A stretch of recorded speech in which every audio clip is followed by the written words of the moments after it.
আপনাদের এখানকার মেয়েরা হাঁসের ডিমের যে বাচ্চাটা বার করে, বাচ্চাটা ফোটায়, আচ্ছা এটা দেখবেন অনেক সময় মুরগির বাজুর তলাতে দিয়ে বাচ্চা ফোটায় না?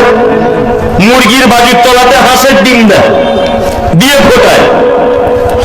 একটা মুরগির বাজুর তলাতে 5টা হাঁসের ডিম, 5টা মুরগির ডিম, একই দিনে বাচ্চা উঠলো। ধরে নেন হাঁসের ডিমের বাচ্চা 28 দিনে ওঠে, আর মুরগির ডিমের বাচ্চা 18 দিন থেকে 21 দিনের মধ্যে উঠে যায়।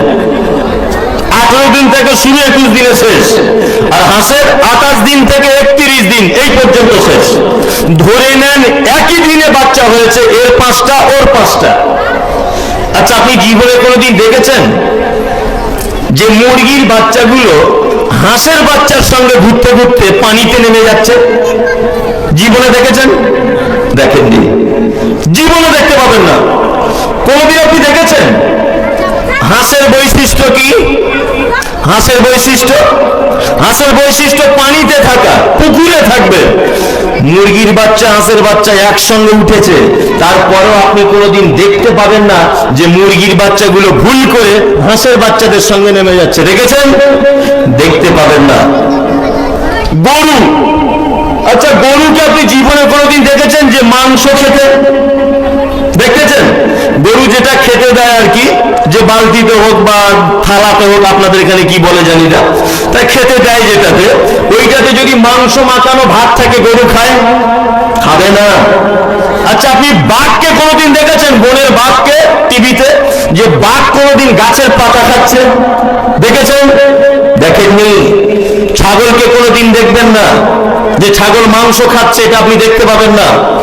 আপনি কোনোদিন দেখতে পাবেন না কুকুরকে, যে কোনো তৃণভোজী প্রাণী নয়, যে ঘাস খাচ্ছে মাঠে গরুর মতো, এটা দেখতে পাবেন না। আল্লাহ তাআলা কুকুরকে বলে দিয়েছে তুই মাংসাশী প্রাণী, ভাত খাবি, মাংস খাবি, গরুর মরা খাবি, ছাগলের মরা খাবি। ও ওইগুলোই খায়, ঘাস জীবনে খায় না।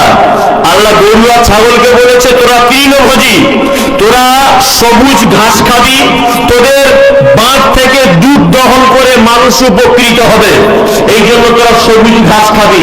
গরু জীবনে কোনোদিন গোশ খেতে যায় না, যায়? তাহলে রাস্তার কুকুরকে আল্লাহ যেটা খেতে বলেছে ও সেটা খায়, তার বাইরে কিছু খায় না।